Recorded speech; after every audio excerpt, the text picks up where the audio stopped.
seria a extensão do estrago na sua vida e na vida dos que o rodeiam se num dia desses, sem aviso, todas as suas conversas particulares e as coisas que você fala de outras pessoas fossem expostas em alto e bom som para quem quisesse ouvir? A ideia lhe parece assustadora? Será que tudo que falamos em oculto é lícito o suficiente para ser declarado, se necessário, em praça pública? Será que temos atentado para o que a Bíblia insistentemente nos alerta com relação ao nosso falar?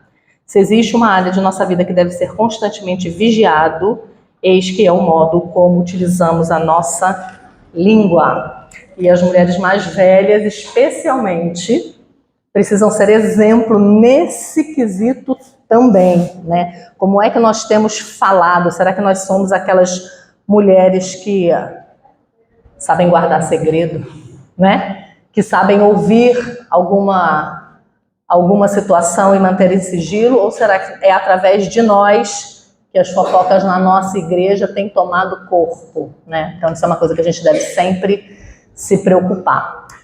Agora nós vamos falar sobre caminhar juntas através da hospitalidade. Esse é um tema que eu amo, porque é um tema que vai falar muito sobre quem nós somos, né? Vai falar muito sobre a maneira como nós encaramos o evangelho na prática, né? Vai ser muito visível através da hospitalidade, né? E quando a gente fala de hospitalidade, muitas vezes nós pensamos que essa é uma boa opção para quem tem o dom, ou para quem tem dinheiro, ou para quem tem uma casa muito bonita, né?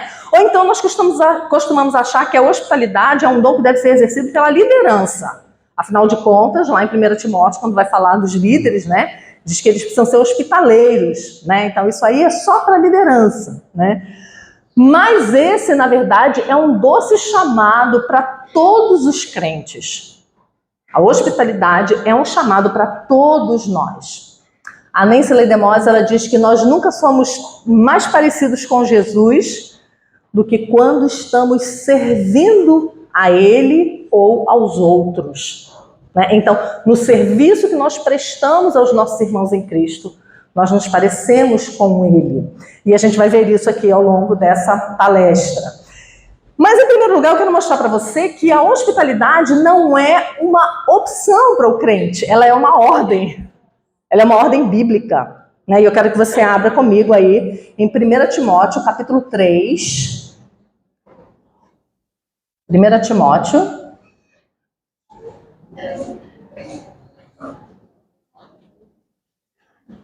Capítulo 3, verso 2.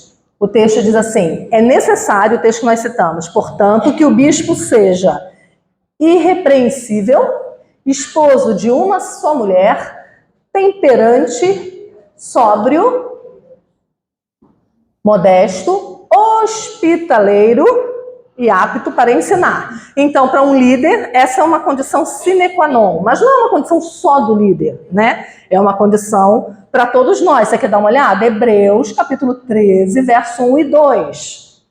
Hebreus, capítulo 13, verso 1 e 2.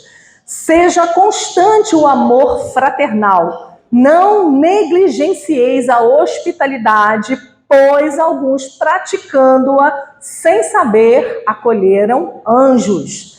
E Romanos 12, 11 a 13, que diz assim: no zelo não sejais remissos, sede fervorosos de espírito, servindo ao Senhor, regozijai-vos na esperança, sede pacientes na tribulação, na oração perseverantes, compartilhai a necessidade dos santos, praticai a hospitalidade.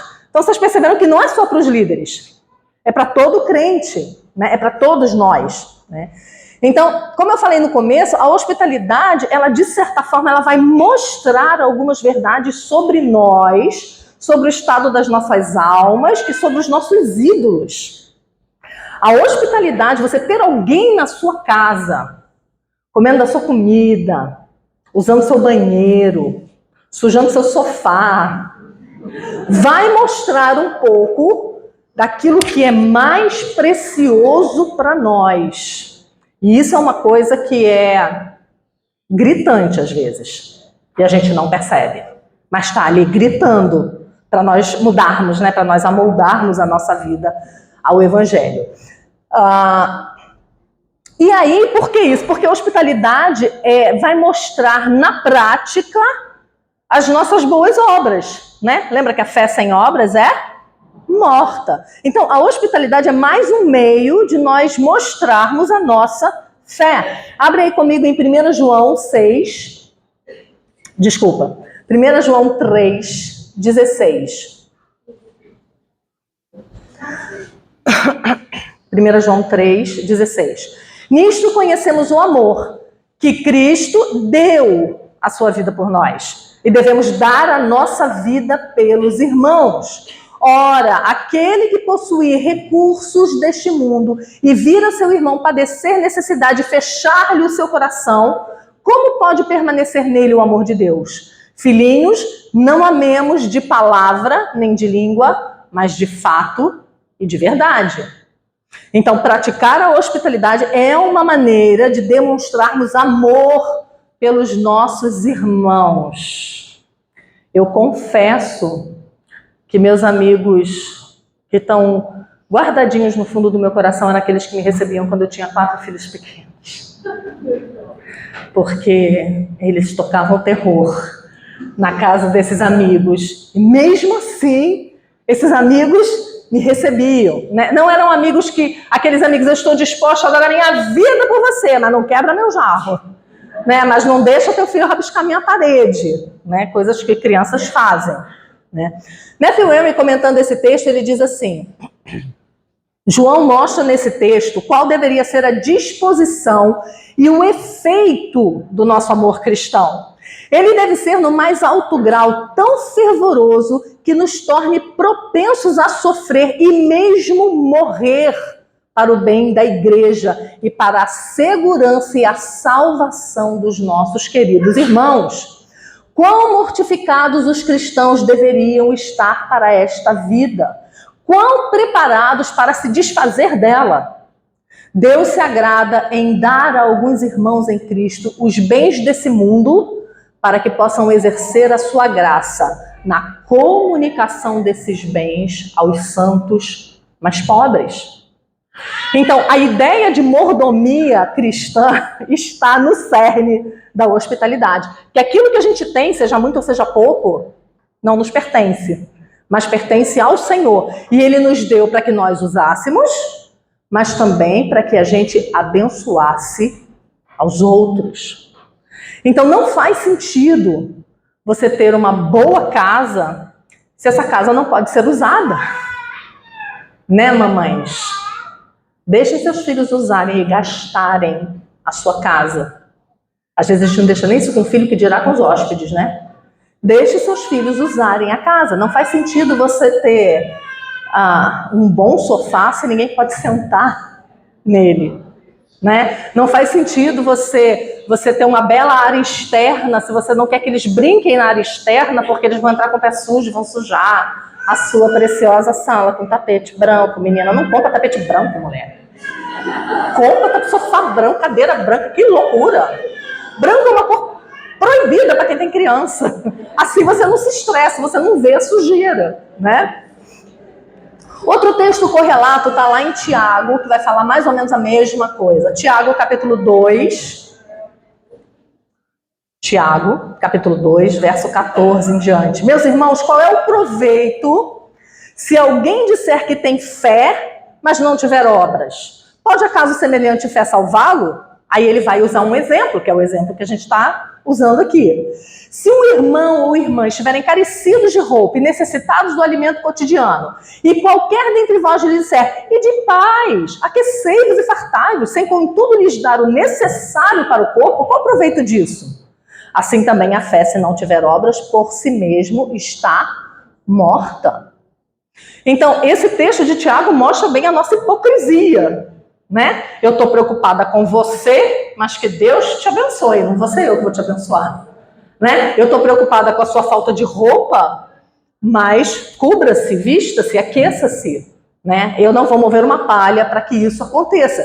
Isso é hipocrisia. É aquilo que Provérbios, capítulo 14, verso 23, fala. Em todo trabalho o aproveito, mas meras palavras levam à penúria. Palavras são só palavras, não servem de nada para encher o bucho de alguém. A pessoa precisa de comida, ela não precisa de palavras bonitas, né? Ela precisa de apoio, né? Matthew Henry comenta assim: é falso o amor que se limita à expressão verbal de bondade e respeito, enquanto as necessidades dos nossos irmãos clamam para serem verdadeiramente supridas e está nas nossas mãos supri-las. Né? Então, é um amor falso você dizer, tomara que fique tudo bem, né? E você não é o meio para que isso fique tudo bem. E Matthew Henry continua: não é suficiente abrir a alma ao faminto, devemos abrir também a carteira. Não é só a alma, não é só o coração, não é só a empatia, é levantar e fazer alguma coisa. E quando a gente está falando de hospitalidade, a gente está falando em gastos. A gente está falando em gastar os nossos bens, gastar a nossa energia, gastar o nosso tempo. Mas gastar os nossos bens é caro ser hospitaleiro, não é barato. Já viu o preço da batata? Antes a gente fazia purê de batata em todo almoço lá em casa, agora é angu, porque o fubá está mais barato. E não precisa do leite e da manteiga. É caro, despende. Mas a maneira como a gente lida com a hospitalidade mostra como é que nós estamos dispondo os nossos bens. Se nós estamos tão apegados a esse mundo, né? Se a gente está achando que a nossa vida se limita a isso aqui, e a gente está aqui agarradinho com o nosso dinheiro, com os nossos bens, com a nossa casa bonita, né? E não está olhando para a igreja de Cristo. Quando exercemos a hospitalidade como modo de vida, nós passamos a ver a nossa casa e as nossas coisas não como propriedades nossas, mas como uma dádiva que deve ser usada para o reino de Deus. É por isso que Deus te deu a casa que te deu, seja ela do tamanho que for, e seja ela como for. A hospitalidade também vai mostrar desprendimento e disposição de ajudar aos nossos irmãos. Isso também é uma ordem. Abre lá comigo em 1 Pedro 4, a partir do verso 8. 1 Pedro 4, a partir do 8. Diz assim: acima de tudo, porém, tende amor intenso uns para com os outros, porque o amor cobre multidão de pecados. Sede mutuamente hospitaleiros sem murmuração. Servi uns aos outros, cada um conforme o dom que recebeu, como bons dispenseiros da multiforme graça de Deus. Eu amo esse trecho. Devemos ser bons dispenseiros da multiforme graça de Deus, das maneiras diferentes como Deus nos dá dons para que nós exerçamos, né? E nós somos diferentes. Por exemplo, se você vai na casa de algumas pessoas lá na minha igreja, por exemplo, tem uma aqui, cadê ela? Você vai encontrar uma mesa posta, maravilhosa. Você vai encontrar, tá aqui ela, não se esconde não, Vânia. Você vai encontrar flores sempre na mesa. Se você for na minha casa, eu jamais vou botar a comida numa travessa, gente, porque se ela lava panela, lava a travessa. Mas tem gente que sabe fazer isso. Lá em casa não, lá em casa é o panelão de 15 litros, cada um pega seu prato, vai se servindo suplá. O que é suplá? Né? Mas cada um do seu jeito, mostrando essa multiplicidade de dons, né? De gente que sabe botar uma mesa, de gente que sabe combinar uma sobremesa com a comida, que sabe com o que a carne combina, e de gente que sabe fazer um prato único muito bem feito, então é aquele prato único sempre. Não interessa se tem um ar-condicionado ligado ou se a gente vai comer pingando, não interessa. Com ar-condicionado é melhor, né? Mas não interessa. Deus nos deu dons diferentes para nós usarmos com o povo de Deus. E aí, eu quero falar um pouquinho agora como é que nós podemos exercitar essa hospitalidade, porque isso não é natural nosso. Natural pra gente é descanso. Natural pra gente é perna pra cima, Netflix, um chocolatezinho, meia luz, e você ficar tranquilona, você e seu marido. Isso é natural pra gente, isso é fácil pra gente. Mas a hospitalidade, ela demanda, né? Então, como é que nós vamos fazer isso? Como é que nós vamos nos dispor para isso? Então, é alguma coisa que eu vou precisar fazer, porque é uma ordem. Lembra? É uma ordem. Então, eu vou precisar me dispor para isso. Como é que eu posso fazer isso? Em primeiro lugar, esse assunto é empolgante, né? Eu sei. A hospitalidade inclui os diferentes de você. Então não pense que você é uma boa hospitaleira só porque você ama receber seus amigos, tua mãe e teu pai. Né? Porque isso é fácil, né? Teu pai e tua mãe, né? Seus amigos mais chegados, qualquer um faz isso, né? Mas até o sentido da palavra hospitaleiro é interessante. Hospitaleiro é literalmente amigo do forasteiro. Né? E o que estava sendo dito aqui é de uma época em que você não podia viajar para um lugar e se hospedar em qualquer lugar, porque os lugares eram perigosos, né? Eram lugares de bandidagem, de prostituição. Então os crentes, quando viajavam, não tinham hotel para ficar, não tinha Airbnb, gente, não tinha um Ibis da vida baratinho para ficar, não tinha onde ficar. Então, mais ainda se tornava necessário que algum irmão abrisse as portas da sua casa, né? Então, a gente deve analisar a maneira como a gente está vivendo essa questão dentro da nossa igreja. Será que a gente tem buscado a hospitalidade? Será que a gente está escolhendo pessoas para exercermos a hospitalidade que possam nos receber também, que possam nos dar alguma coisa de volta? Ou pessoas que sejam só muito parecidas comigo e muito divertidas, né, que vão fazer a minha noite ser sensacional?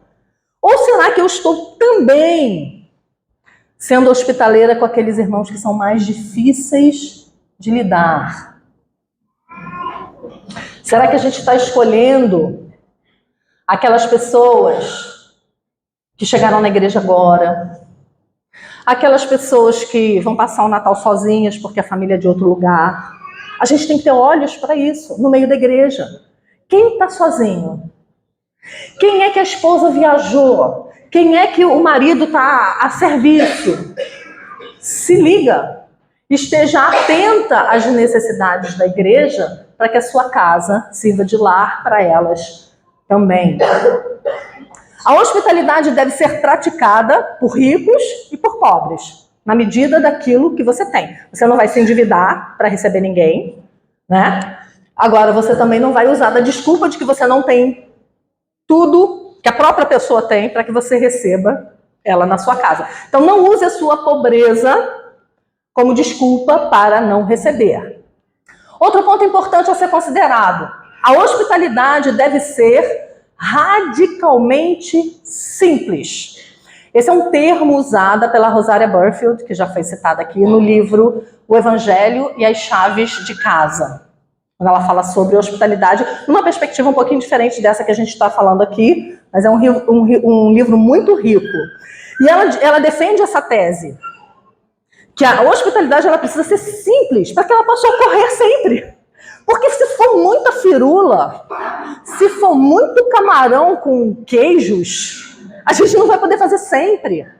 Né? Se for uma coisa que tiver que ser mega planejada, mega preparada, se a gente for esperar a gente ter a louça que aquela blogueira que a gente segue tem, se a gente for esperar que todos os talheres combinem, que todas as xícaras sejam do mesmo jogo, né? Vai ficar difícil da gente receber. Então, a hospitalidade, diz a Rosária, deve ser prática e não utópica, básica e constante. Vou repetir. A hospitalidade deve ser prática, não utópica, básica e constante. Então, se programar demais para fazer com que alguém venha na sua casa pode fazer com que isso nunca aconteça. Porque a gente nunca está preparado o suficiente. Gente, quem tem tempo sobrando, me vende que eu compro. Não tem. O tempo é um bem preciosíssimo que ninguém tem, principalmente vocês que têm filhos pequenos. Não tem. Mas você vai entender que é um chamado, entender que é uma ordem, entender que é abençoador, entender que é essencial para a igreja crescer. Lembra aquilo que eu falei na palestra passada? De você mostrar como você vive dentro da sua casa. Isso tem um impacto que vocês não têm ideia na vida das outras pessoas, né? Então, não se programe demais. Outra coisa, deixe que os seus hóspedes e suas visitas se sintam de casa. Deixe que eles te ofereçam ajuda. Dessa maneira, a gente vai poder dar generosamente e receber generosamente também. Né? Então, não queira ser aquela que faz tudo, porque você não dá conta. Então, se a tua visita disser, quer que eu vá lavando a louça? Quero, por favor, obrigada. Quer que eu segure o bebê para você? Toma. Quer que eu troque a fralda? Glória a Deus. Troca a fralda. Né? Então, deixa que ele se envolva. Isso é bom até para a gente que está sendo hospedado. Né? Não é ruim você chegar na casa de uma pessoa que você não pode fazer nada, você tem que ficar igual a rainha da Inglaterra, lá sentada, é assim que a Paula quer me receber. Ela não deixa eu fazer nada, ela tem que brigar com ela para fazer alguma coisa. Mas ela quer que eu fique sentada. Eu falo assim, lindo isso, né? Tô aí com 5 filhos, fazendo tudo sozinha, sem empregada, e a bonita aqui sentada de perna cruzada. Não pode. É bom pra gente se envolver, porque a gente não se sente também pesado, né? Então, isso é importante. Aceita ajuda. Rosária Butterfield diz assim, Deus nos chama para praticar a hospitalidade como um estilo de vida diário e não como uma atividade ocasional, quando o tempo e o dinheiro permitem. Eu sei que essa questão de dinheiro é difícil, principalmente quando os recursos são mais parcos, né? Mas tem maneiras. Tem que descobrir maneiras. Ultimamente eu descobri, graças a uma nordestina da minha igreja, o cuscuz. Minha gente, você sabe quantas pessoas você alimenta com 1 quilo de cuscuz, 6 linguiças e 30 ovos? Essa é a receita. Você alimenta tranquilamente 25 pessoas. Tranquilamente. Então, descobre receitas que sejam fáceis, que sejam práticas, que sejam baratas. Não tenta fazer Masterchef na tua casa, porque aí você vai receber uma vez a cada 3 meses. Tudo bem, se você tem condições para isso, beleza, né? Mas às vezes a gente não tem e se priva da bênção, da hospitalidade, porque a gente não tem, né? Então, nós devemos buscar essas oportunidades de servir a igreja. Mas a hospitalidade também deve ser sem murmuração. Foi o texto que nós lemos de 1 Pedro 4, de 8 a 11. Né? Sede hospitaleiros sem murmuração. Sem murmuração, ele vai nos alertar aqui, porque é claro que a hospitalidade tem um preço. Né? Ela vai tirar o teu conforto, ela vai fazer a gente dividir algumas coisas. Né? Esses dias eu fiz aniversário, e eu ganhei 2 presentes que quem me conhece sabe que eu gosto. É gordo, né? De gordo eu gosto de comida. Ponto. Então eu ganhei uma banoffee e um cheesecake. De uma vez. Qual é o primeiro impulso do meu coração pecaminoso? My precious. Primeiro instinto é meu. Ai, que delícia. Tenho sobremesa garantida pelos próximos 15 dias. Né? Então tem custo. Tem custo você abrir a tua geladeira. Tem custo. Tem custo para você, custo do teu prazer. Mas é isso que nós somos chamados a fazer. Né? Então, quando a gente faz isso, que isso seja feito com alegria, que isso seja feito sem murmuração. Né? Lembrando que isso é uma ordem e também é evidência da nossa salvação. A hospitalidade também é uma forma de boa obra e coopera com o crescimento do reino de Deus. É uma maneira de um discipulado que não é formal. Né? A Paulinha estava falando aí de 3 pastores à mesa e todos os filhos também ao redor. Olha que preciosidade isso! Isso é uma das coisas que eu mais tenho saudade dos meus filhos, que hoje são todos casados, em casa. Como eles amavam quando a gente recebia, como eles estavam juntos. E às vezes eu me punha de fora da situação e olhava à mesa pessoas que eu admirava demais e que estavam ali conversando, falando de assuntos do reino de Deus, de assuntos tão profundos, e eu via que eles estavam assim, ó, com 8, 9, 10 anos, olhando, aprendendo. Que bênção que isso foi para a nossa família, né? Então, isso coopera com o crescimento do reino de Deus, esse relacionamento interpessoal, né? Como foi falado aqui na abertura, né? Nós somos seres sociais, nós precisamos disso. Deus nos fez assim, e isso é uma bênção para a igreja. E também, isso de forma mais espontânea, mas é também uma oportunidade para um discipulado pensado. Então, quando você vê aquele casal que está se estranhando na igreja, tu sabe como você sabe quando tem um casal se estranhando, né? Quando senta um do lado do outro, vou dar a dica para vocês. Senta um do lado do outro, aí o marido faz assim, ela faz... Pode saber, tem treta. Marca uma visita pastoral, porque tá precisada. Né? É diferente daquele marido que abraça, ela faz assim, né? Então, quando você brigar com seu marido, ó, as esposas dos pastores de vocês sabem, viu? Vocês brigaram. Então, essa é uma oportunidade para você receber essas pessoas para ajudá-las. Para dar oportunidade delas falarem se tem alguma coisa errada. Para você poder ajudá-las. Né? Então, essa é uma forma não só de termos a nossa casa movimentada, ou porque a gente gosta de companhia, né? Quem me conhece sabe que eu sou festeira, né? Lá em casa é assim, alguém fala, vamos fazer um peixe, nós e fulano? Bora. Bora chamar fulano também? Bora. E por que não chama ciclano? Mas se chamar ciclano, tem que chamar fulano. Aí vira uma festa rápido. Isso não é hospitalidade. Isso é uma delícia para mim. Isso é uma alegria para mim. Isso não é hospitalidade, não é necessidade. Isso é para mim. É bom também, mas isso é para mim. A gente precisa pensar no outro.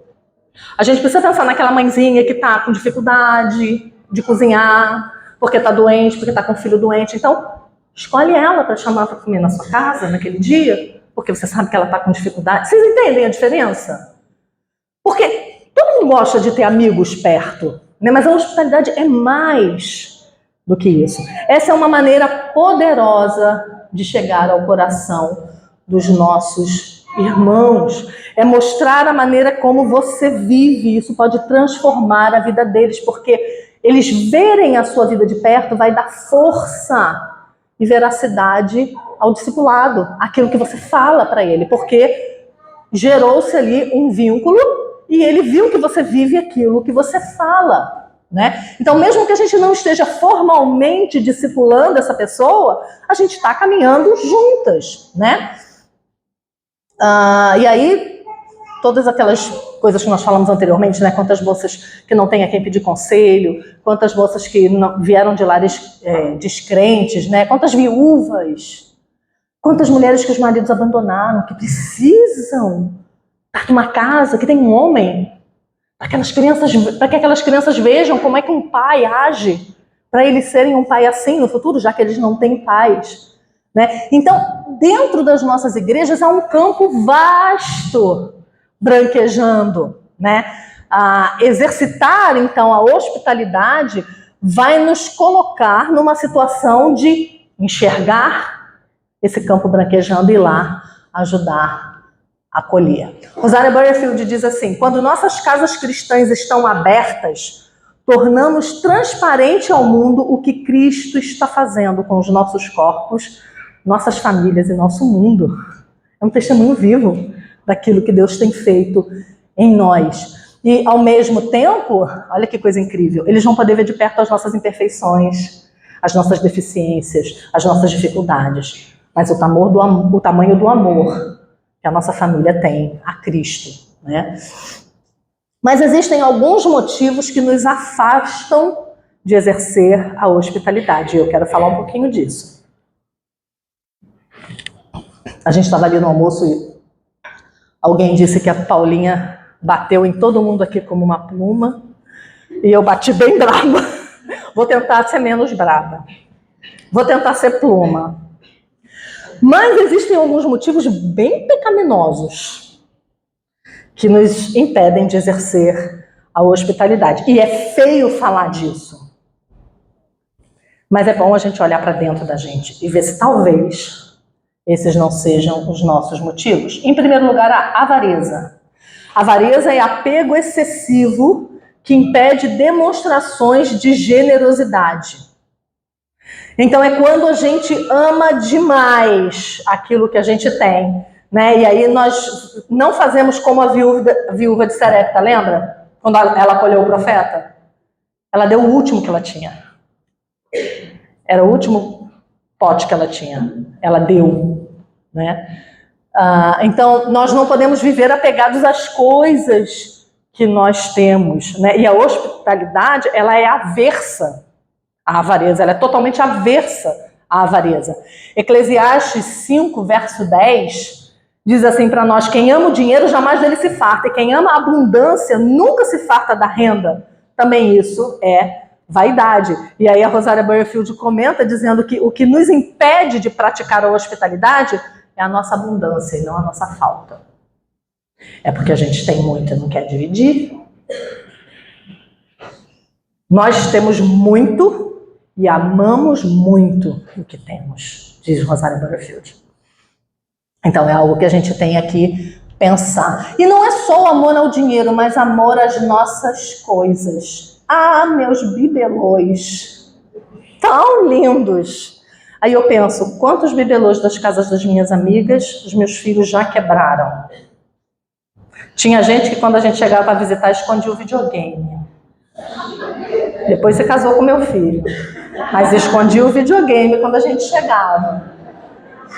Porque eles eram terríveis, eram. Aí agora, eu, bonita, né, linda, agora eu não quero que criança nenhuma quebre alguma coisa na minha casa. Porque às vezes a gente ama demais as nossas coisas, a gente ama demais aquele queijo ralado presidente. Então quando a visita chega, a gente serve o mais chinfrim. Guardo o presidente para quando tiver só eu e meu marido, né? A gente não quer estragar as nossas coisas, o nosso tapete, as nossas almofadas. Dói, dói. Porque a almofada não foi feita para ralar no chão. Dói, mas você supera. Depois você lava a almofada, né? As coisas que Deus nos dá foram feitas para serem usadas. Eu sempre comento isso, vocês já devem ter me ouvido falar isso, mas uma coisa que eu não me conformo nesse mundo é sofá novo com capa. Porque se era para ficar com capa, eu ficava com velho. Mas aí você compra um sofá novo, lindo e maravilhoso, mas ninguém pode sentar, ninguém pode usar, ninguém pode ver. Bota capa. Você está vendo como é o excesso de apego às coisas? É o excesso daquilo que a gente tem que nos impede de ser hospitaleiros. Outro problema que nos impede de ser hospitaleiras: a falta de organização financeira.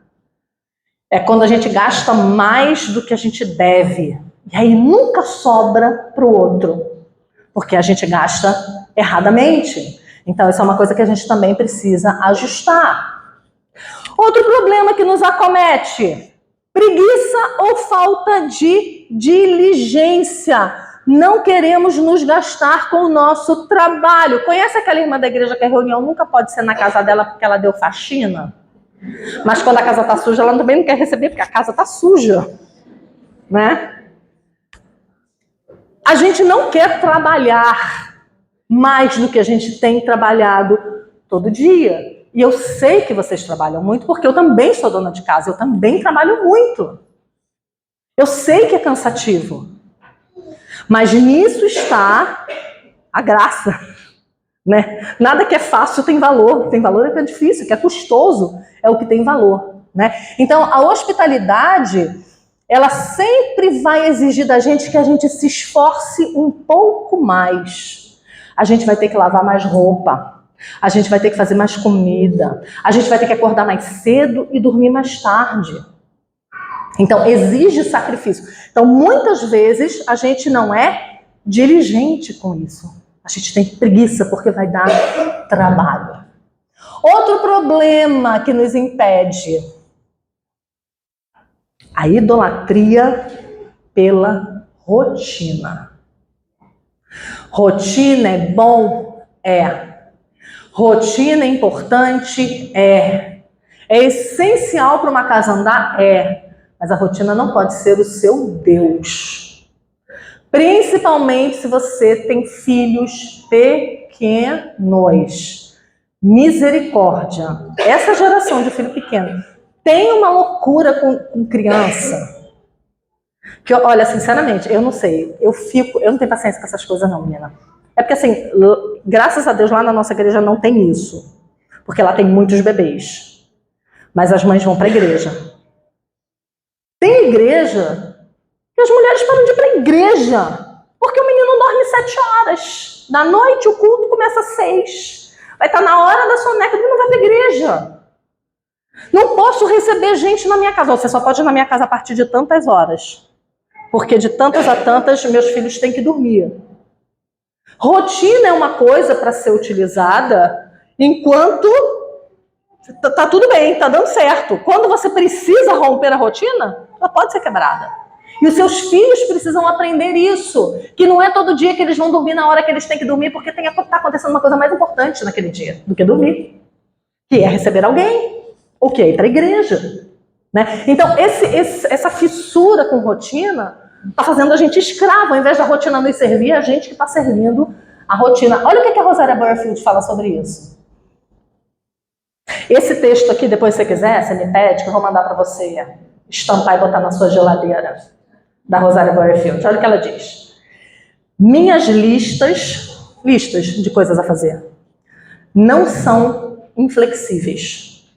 Elas são cheias de graça, organizadas em torno de pessoas. Suas necessidades e suas dores especiais, suas feridas profundas e seus segredos insuportáveis. Você tem que ter uma lista, mas a tua lista tem que girar em torno de fazer o bem aos outros. A tua lista tem que estar aberta para quem está precisando ser acolhido, para quem está sofrendo, para quem está lutando com um filho desviado, para quem está lutando com um filho nas drogas, para quem está lutando com um filho, pela vida do filho que está morrendo no hospital. Porque se você não abrir a sua lista nem nesses casos, você não vai abrir para mais nada. Né? Então eu achei isso muito incrível, ela dizer que as listas dela não são inflexíveis. E ela tem listas, tá? Ela é super organizada, uma mãe que fazia homeschooling com os filhos, com 4 filhos. Quem já leu o livro dela sabe, né, como a vida dela foi transformada por Deus. Ela é uma mulher que tem muito trabalho, uma mulher de pastor, que trabalha muito. Ela tem listas. Ela precisa de listas para se manter em dia com a casa dela e com os filhos dela. Mas a lista dela não é inflexível. A lista de tarefas dela pode parar para acudir um irmão em Cristo. Agora, tem um outro lado também, né? Que tipo de hóspedes nós somos também? Será que a gente tem se aproveitado da hospitalidade dos outros de maneira irresponsável? De maneira a se aproveitar da hospitalidade das outras pessoas? Essa é uma pergunta que a gente precisa se fazer também. Será que você é o tipo de pessoa que ajuda quem está te hospedando? Será que você tem sido frequente demais na casa de alguém, sem nenhum tipo de limite, sem hora para sair, sem hora para chegar, sem perguntar se está incomodando, simplesmente chega e se aboleta na mesa, né? Será que você tem sido um fardo para as pessoas da sua igreja? Será que você, quando está sendo hospedado por alguém, ou quando você vai jantar na casa de uma família da igreja, será que você é a rainha da Inglaterra que quer sentar e ser servida como num restaurante? Ou você se levanta da mesa e vai lavar a louça? Porque é lindo você chegar para jantar com um casal, é lindo, maravilhoso, conversar até meia-noite, tchau. Vai para casa, linda, dormir, e a louça toda ficou lá. Ok, essa é minha responsabilidade, como quem está te hospedando, como quem te convidou. Mas a gente tem que ter sensibilidade também, saber que essa é uma maneira da gente abençoar a pessoa. Limpar um fogão. Gente, limpa o fogão. De quem fez a comida para você. Ela fez a comida, limpa o fogão. Lava uma panela que a mão não cai, amada. Lava uma panelinha só. Só uma. Mas muitas vezes a gente quer só se aproveitar da comida gostosa, da boa companhia, da coca geladinha. E depois, beijo, vou para casa. E na hora de você receber na sua casa, ai, estou muito atarefada, né? Mas você está sempre sendo recebido. Então você, como hóspede também, como uma pessoa que tem sido alvo da hospitalidade, não pode ser um fardo. Você não está lá só para ser servida, mas também para servir aquela irmã em Cristo, aquela família, né? E aí eu quero partir para a etapa final, ajudando vocês a pensar na hospitalidade de forma prática. Como é que nós podemos exercer essa hospitalidade de forma prática? Primeiro, já falei aqui, não espere a oportunidade para abrir as portas da sua casa. Crie essa oportunidade. Ela não vai aparecer nunca, tá? Faça disso um exercício regular e planejado. Às vezes, receber não é algo inerente da tua personalidade, né? Não é algo que você tenha tanta facilidade de fazer. Supere, né? Faça isso de forma consciente. Eu preciso me esmerar nisso, eu preciso trabalhar mais nisso. Comece treinando com aquelas pessoas com quem você tem intimidade, sim, mas expanda essa lista. As pessoas que você não conhece na sua igreja. Não é diferente quando você tem uma irmã na igreja? Que você só diz, oi, tudo bem? Oi, como é que tá? Ah, as criancinhas, nossa, que gracinha, nananã. Um ano assim. Até o dia que você chama ela para jantar na tua casa. Você não sai dali diferente? Porque você cria vínculo com aquela pessoa. Ou quando ela te chama na sua casa. E aí você vai conhecer a realidade dela. Que ela vive numa casa muito simples, que ela tem algumas necessidades. Isso também é uma maneira de você ficar esperta, para que você ajude nessas necessidades. Ou você vai conhecer que essa irmã já teve uma vida muito sacrificada, mas agora Deus a abençoou, ela está morando numa casa boa, ela tem como servir melhor aos irmãos. Todas essas coisas vão fazer com que a gente se aproxime. Gente, ao redor de uma mesa é onde tudo acontece. É ao redor de... Por isso que comer junto é tão incrível, né? E a gente faz isso ao redor da mesa, sem celular, sem televisão ligada, um olhando para o outro, um conversando com o outro. Isso é riquíssimo. Se prontifique sempre para receber crentes de fora que estejam na sua cidade. Abra sua casa. Você sabe, fulano está vindo para cá. Vai ficar num hotel. Nada, vai ficar no hotel nada, vai ficar lá em casa. O ar está quebrado? Tá. Vai passar um calorzinho? Vai. Mas vai ficar lá em casa. Prepare-se para receber. Isso é uma coisa importante para nós. Descubra se a pessoa tem alguma intolerância, se ela não come algum tipo de coisa, se ela tem alguma dificuldade que ela vai precisar ser assistida. Pense na pessoa que você vai receber. Não simplesmente faça. Um dia eu fui dar palestra num lugar, fui sozinha, sem a minha família. Eu achei tão bonitinho que a moça que me recebeu, quando eu entrei no quarto, na casa dela, tinha um cartãozinho de boas-vindas e uma foto da minha família. Gente, aquilo ali foi tão significativo, porque eu ia passar uma semana ali, longe do meu marido, né, e dos netos, enfim, dos filhos, e ela se preocupou. Que coisa gentil, né? Então, pense a respeito dessa pessoa. Quer ver eu ficar constrangida quando eu vou na casa de alguém jantar e ela me presenteia? Menina, eu já vim aqui comer o teu feijão. Tu ainda me dá um presente? Né? Mas pequenos gestos que podem fazer com que essa pessoa se sinta amada. Então pense nela. Faça tudo para que ela se sinta em casa, né? Então providencia comida boa, toalha limpa, roupa de cama limpa, gente. Um lugar aconchegante para o descanso, né? Lembra daquela lei de que aquilo que a gente quer que façam para nós é o que a gente deve fazer para os outros, né? Isso é bíblico. Não se incomode com a falta de arrumação da casa enquanto tem gente de fora nela. Não deixa a pessoa se sentir incomodada. Sabe aquela pessoa que está o tempo todo rearrumando o que a visita está bagunçando? Deixa o pau torar, gente. Deixa acontecer. Depois você se vira, depois você arruma. Mas não faça com que a tua casa precise ser um cenário, né, de filme, de novela o tempo todo, e que a pessoa não pode tirar uma almofada do lugar. Deixe suas visitas à vontade.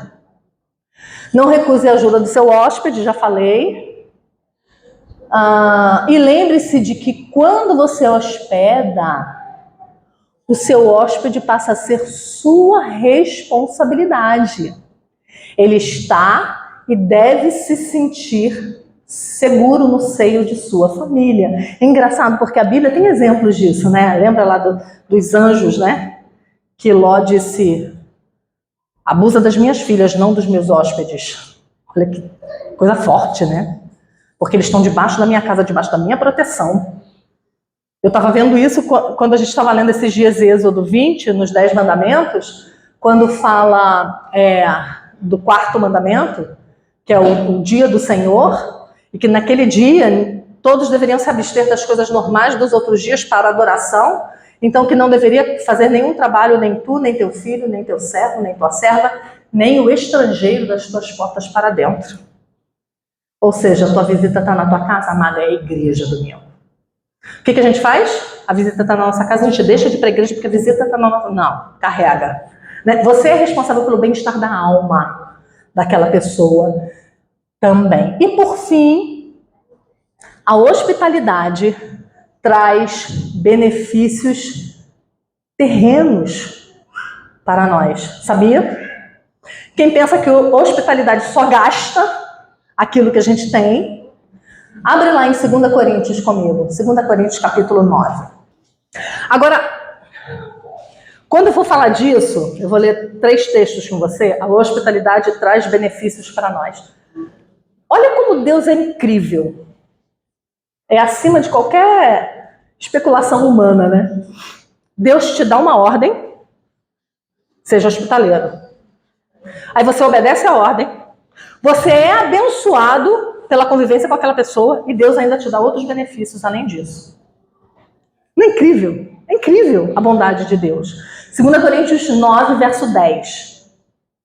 Ora, aquele que dá semente ao que semeia e pão para alimento, suprirá e aumentará a vossa sementeira e multiplicará os frutos da vossa justiça, enriquecendo-vos em tudo para toda generosidade. Olha aí, você já deu semente, você vai receber semente, e Deus vai te enriquecer para você ser mais generoso. Olha que incrível. A qual faz que, por nosso intermédio, sejam atribuídas graças a Deus. Porque o serviço dessa assistência não só supre a necessidade dos santos, mas também redunda em muitas graças a Deus. Visto como, na prova dessa ministração, eles glorificam a Deus pela obediência da vossa confissão quanto ao Evangelho. Então, aqueles que estão sendo abençoados por você, vão render glórias ao Senhor, vão render graças a Deus por terem sido supridos de Cristo e pela liberalidade com que contribuís para eles e para todos, enquanto oram eles a vosso favor com grande afeto, em virtude da superabundância graça de Deus que há entre vós. Você está vendo um fluir aí de bênçãos?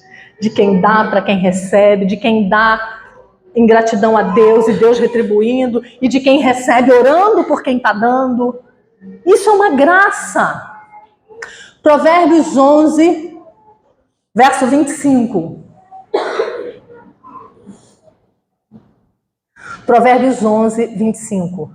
A alma generosa prosperará, e quem dá a beber será dessedentado. Que promessa incrível, né?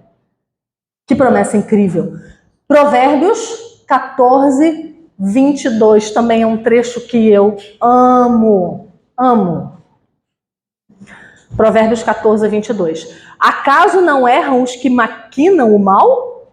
Mas amor e fidelidade haverá para os que planejam o bem. Que coisa linda, né? Planejar o bem, pensar com antecedência, em vez de maquinar o mal, né? Porque o mal é assim, né? Você maquina como é que você vai fazer mal àquela pessoa, né? Em vez de você maquinar o mal, você vai maquinar o bem, né? Você vai pensar, você vai planejar como é que você vai servir aquele irmão, como é que você vai cuidar desse irmão, né? Deus, com frequência, diz Matthew Henry, concedeu honras e favores aos seus servos hospitaleiros, além de toda a imaginação e de forma inesperada. E isso é lhe dado um troco. Algumas de vocês sabem, eu tenho um filho que foi para o seminário há 2 anos. E o dia que eu cheguei lá para ver a situação deles, porque ele deixou o emprego, deixou tudo, deixou o país dele, viajou com uma malinha. Ele, a mulher e os 3 filhos. Cada um, 2 filhos na época. Cada um com uma mala. E chegaram num país distante. E o coração de mãe fica como? Quero ir lá daqui a 6 meses, para ver como é que estão as coisas, né? Tem comida? Como é que estão as coisas? Que coisa incrível. Você pensar que da mesma maneira como a gente hospedou tantos seminaristas na nossa casa durante tantos anos, quando eles chegaram lá, tinham outros pais e mães recebendo eles. Tinham outras igrejas preocupadas com eles, perguntando se as crianças precisavam de casaco, se as crianças precisavam de comida. Então não precisava de mim lá. Eu fui lá só de boba que eu sou. Não precisava de mim. Deus já tinha feito isso, né? Então, o corpo de Cristo funciona assim. Então, da mesma maneira que eu estou suprindo alguém que está aqui perto de mim, tem alguém lá suprindo o meu. Isso é a fidelidade de Deus. E isso é incrível, né? Então, Deus, Ele concede honra aos servos que são hospitaleiros. E a hospitalidade, ela traz benefícios também, além de terrenos, como nós lemos, ela traz benefícios eternos. Porque Cristo considera os feitos ao seu povo como feitos a Ele. E isso é incrível. Mateus 25, verso 40. Mateus 25, verso 40 diz assim: em verdade vos afirmo que sempre que o fizeste a um destes meus pequeninos irmãos, a mim o fizeste. Aquele trecho onde os discípulos dizem, né? Quando foi que te vimos com fome e te demos de comer, nu e te vestimos, preso e fomos te ver? Nunca fizemos isso pelo Senhor? Ele disse, toda vez que vocês fizeram a um crente, foi a mim que vocês fizeram. Então, Deus, ele não vai descer para fazer uma sopa para aquela irmã que está doente. Ele vai usar você. Os benefícios para aquela pessoa do corpo de Cristo vão ser feitos por Deus através de você, né?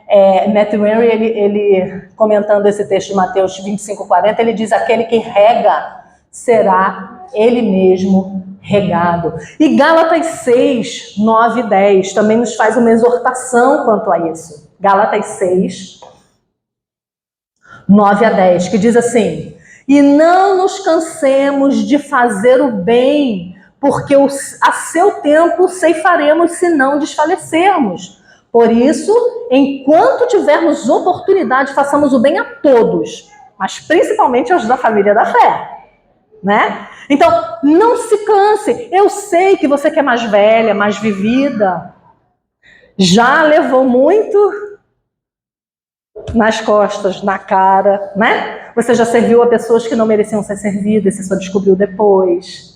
Você já abriu a sua casa para pessoas que te apunhalaram depois. Você já serviu a pessoas que falavam mal de você, você não sabia. Mas esse prejuízo é meu? Não é. Lembra que a gente é bem-aventurado quando a gente planeja o bem. Então, não se canse de fazer o bem. Sempre vai existir joio no meio do trigo. Mas sempre vai ter muito mais trigo. Então, continua fazendo bem. Não nos cansemos disso. E eu quero terminar lendo com vocês o trecho inteiro de Mateus 25. Abre aí comigo, que a gente lê um versículo só. Mateus 25, 34.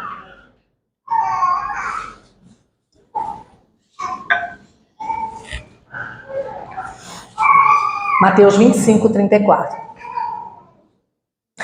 Você percebe que isso aqui está sendo falado sobre o último dia. Olha o que vai ser falado no último dia, gente. Que coisa incrível. Está falando sobre servir aos irmãos. Está falando sobre servir uns aos outros, sobre sermos hospitaleiros. No último dia.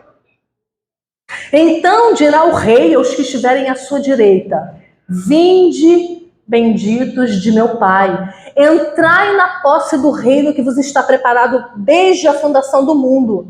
Por quê? Olha que incrível. Porque tive fome e me deste de comer, tive sede e me deste de beber, era forasteiro e me hospedastes, estava nu e me vestistes, enfermo e me visitastes, preso e foste ver-me. Então perguntarão os justos: Senhor, quando foi que te vimos com fome e te demos de comer, ou com sede e te demos de beber? E quando te vimos forasteiro e te hospedamos, ou nu e te vestimos? E quando te vimos enfermo ou preso e te fomos visitar? O rei respondendo lhe dirá: em verdade vos afirmo que sempre que o fizestes a um desses meus pequeninos irmãos, a mim o fizestes. Matthew Henry, ele diz assim: observe que Cristo abraça a causa do seu povo. No último dia a gente vai ouvir isso.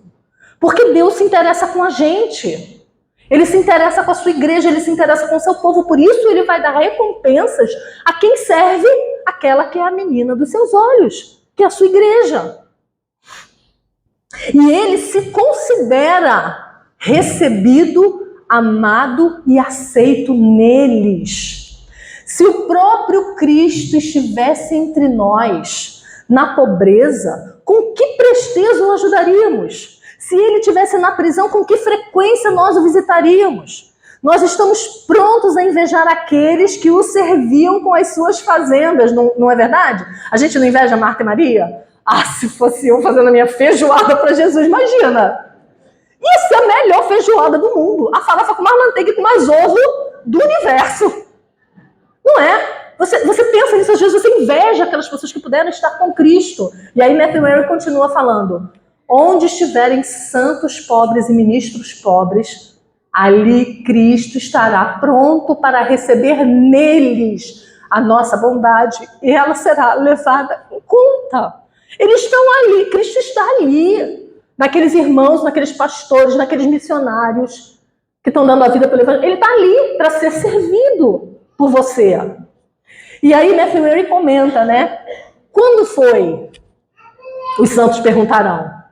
E ele comenta: os santos no céu perguntarão a si mesmo o que os levou para lá. E se admirarão de que Deus considere tanto eles como aos seus serviços. Gente, isso é incrível. Por que Deus considera o nosso serviço? Nós que somos pecadores, nós que sabemos quem a gente é. Deus considera não apenas a nós, mas Ele considera aquilo que a gente faz. Então, mãe, quando você for trocar uma fralda, não murmura, não reclama, você está servindo ao Senhor. E isso vai ser contado no último dia. O Senhor considera os nossos trabalhos, Ele está olhando, Ele está vendo. E embora enquanto as pessoas sejam ingratas, às vezes até filhos, né? Não reconhecem. Meu marido tem uma frase ótima. Qualquer filho que fala assim: pai, você ficou de me pagar aquilo assim, paguei fralda para a tua vida toda. Às vezes até filho é ingrato. né? Amigos que você serviu que viram as costas para você, né? Pastores que você recebeu na sua casa que não querem mais saber. Enfim, Cristo não. Cristo não. Ele se lembra de todos os seus benefícios, porque esses benefícios estão sendo feitos para o seu povo, para a sua igreja. E aí, Matthew Henry comenta, né? Quando foi que te vimos dessa forma?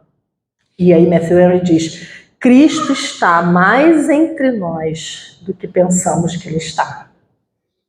Porque Cristo está entre nós, na pessoa da sua igreja, do corpo de Cristo. Ele está entre nós. E nós perdemos a oportunidade de servir ao próprio Cristo. Porque a gente não quer quebrar nossa porcelana, né? Não é mesquinho isso? Porque a gente quer sujar a almofada? É pobre, é mesquinho, mas é verdade sobre nós. E por fim, Matthew Henry comenta: quando o fizeste a um desses pequeninos. Matthew Henry diz: as boas obras dos santos, quando apresentadas no grande dia, serão todas lembradas. E nenhuma das menores delas serão ignoradas. Nem um copo de água fria. Quem esquece o que as pessoas fazem para nós de bom é a gente. A gente esquece. A gente é ingrato. Isso é uma das coisas mais tristes, né? Ingratidão é uma coisa triste. Mas Cristo não. Nem um copo de água fria que foi dada a um servo de Deus vai ser esquecido no último e grande dia do Senhor. Que confiados nessa promessa, a gente siga juntas, a gente siga servindo umas às outras, a gente siga se doando o nosso tempo, a nossa comida, a nossa casa, o nosso carro, a nossa gasolina, as nossas conversas, os nossos ouvidos, se doando pelo corpo de Cristo. Vamos orar? Ó Pai, o Senhor conhece o nosso coração. E o Senhor sabe o quanto, tantas vezes, nos apegamos ao nosso conforto, a nossa casa arrumadinha, a nossa comida boa só pra gente. O Senhor sabe quantas vezes, ó Deus, nós reclamamos, nem que seja no nosso coração, por trabalhar para fazer da nossa casa um lugar onde os crentes se sintam acolhidos. Mas pedimos que o Senhor tenha misericórdia de nós e nos ajude, Senhor Deus, a entender que é o Senhor a quem nós estamos servindo quando servimos a Tua igreja.